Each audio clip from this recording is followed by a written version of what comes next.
The V-710 obeys Kawakawa's command and swerves behind the dune, which blocks the desert bandits' gunfire.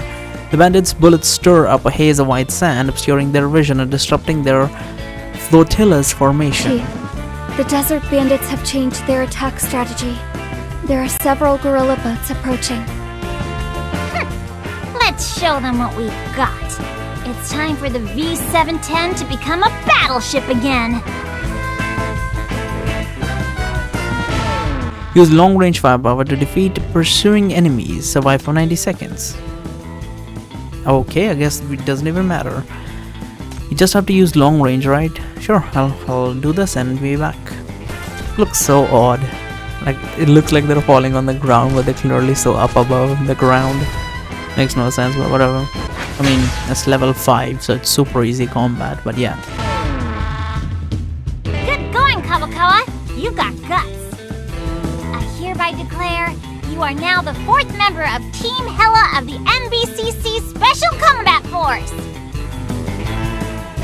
Kawakawa wipes his nose and smiles bashfully. My ambition is to follow my predecessors, finish charting White Sands, and find the safest route. It's just the basics of navigation. Think nothing of it. My whole purpose here is to protect you guys and lead the way, so I'm happy whenever I can be of help. We can't relax just yet. The desert bandit attack hasn't stopped yet. You can count on me to have your backs. Go and fight them without worry. Evil will eventually be fed.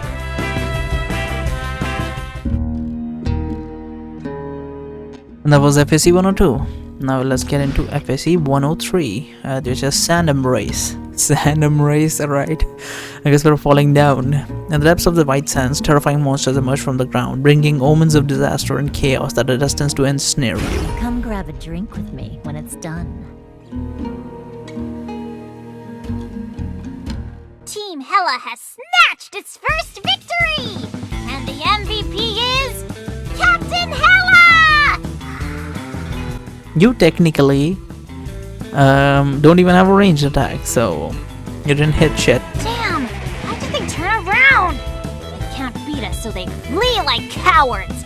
We can't let them get away! Why are we standing outside? Understood. V-710, enable auxiliary aim and fire mode. Command successfully received. Automatically searching for enemy targets. Targets within range locked. Ready to fire. Have you noticed it's an AI that auto-detects enemy targets? Can you imagine if it accidentally detects like a random passerby as an enemy target? I mean, as a person you can detect like, no, that's a passerby, and that's a... their AI technically is far more advanced than ours, so yeah, there's that. The V-710 chases after the fleeing gorilla boat, shoots them down one by one. The desert bandits fall from the ships like flies, trapped by Hecate's nightmare. So we're not even trying to arrest them, interesting. I suppose in this situation it would be far more difficult to arrest them. Chief, all targets have been defeated. Attention, the desert bandits' fleet is retreating.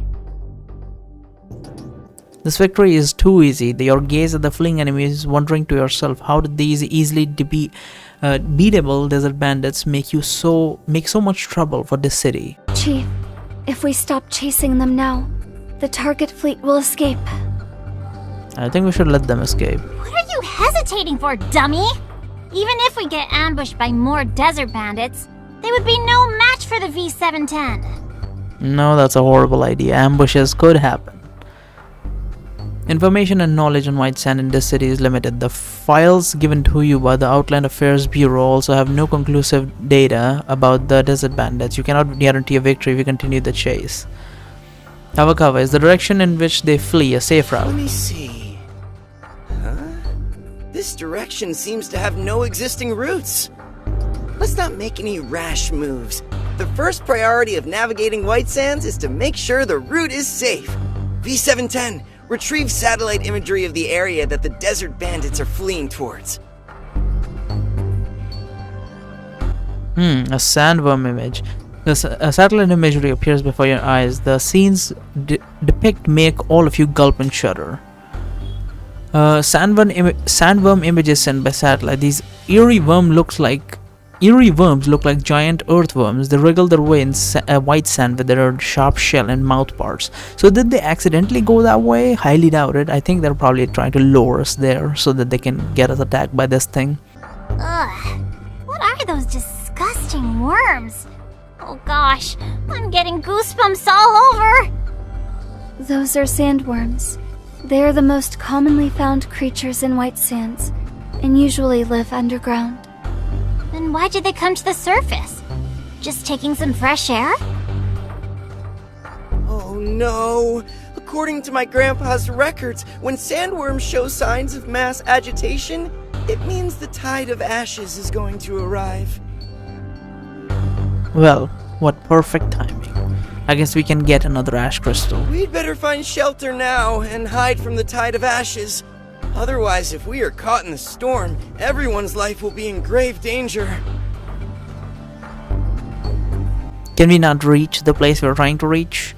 Kawakawa leads everyone back into the cockpit, opens the map and searches for the nearest shelter. He then charts a safe route to venture through. Hey, is that tide thing really that scary? Even the V710 can't withstand it? Didn't you say this ship could protect us?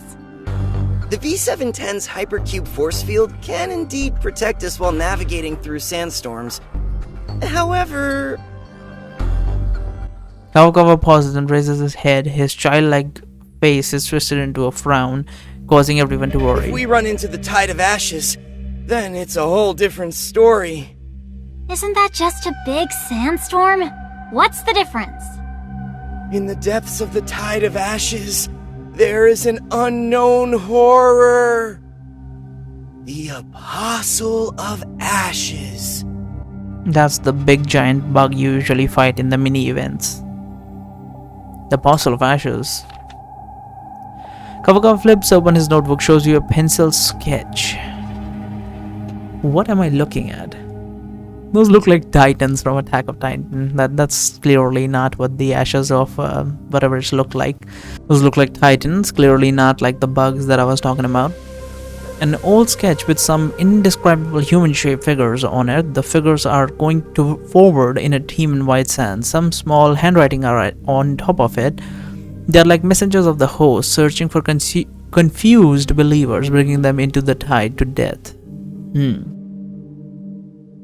The black and grey pencil marks scrawled all over the paper are so oppressive that it makes one hard to breathe. Several colossal silhouettes looming in suffocation, darkness squeezed one next to another, surging forward. No one has ever seen what the Apostle of Ashes looks like, but those who narrowly escape death from the tide of ashes have seen huge, ominous black shadows wandering in its depths.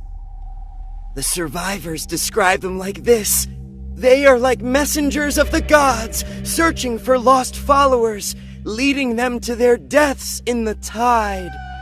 This explains the origin of the name Apostle of Ashes. Kawakawa gazes into the distance, scratching his head awkwardly. But actually, I've always wanted to see the heart of the tide of ashes. But it would be too dangerous for you. Yeah, I also want to see that, actually. I have no way of ensuring everyone's safety. I hope this kind of fictitious urban legend isn't discouraging anyone from the MBCC. Gosh, where did you come from? You know, in that kind of atmosphere just now, you could scare someone to death by popping out like that. Newton raises his eyebrow in displeasure in Hella's outburst. It is the responsibility and duty of the Outland Affairs Bureau to discipline those who desert their post in the face of battle, regardless of time or place. Huh? Who are you accusing of desertion? The enemies that have been plaguing this city are within reach. This is the best chance to wipe out the desert bandits once and for all. If you give up the chase now because of a mere tide of ashes, it would be hard for the Outland Affairs Bureau to not be suspicious. I still think we should not chase. Yotain pauses for a moment, his eyes darting through the group before finally fixing his gaze on Kawakawa. First, you arrange the ship. Then you arrange the crew. And now, you're letting go of the best chance to catch the enemy. It's obvious. Quinn is behind this conspiracy. Look at the smug face he's doing.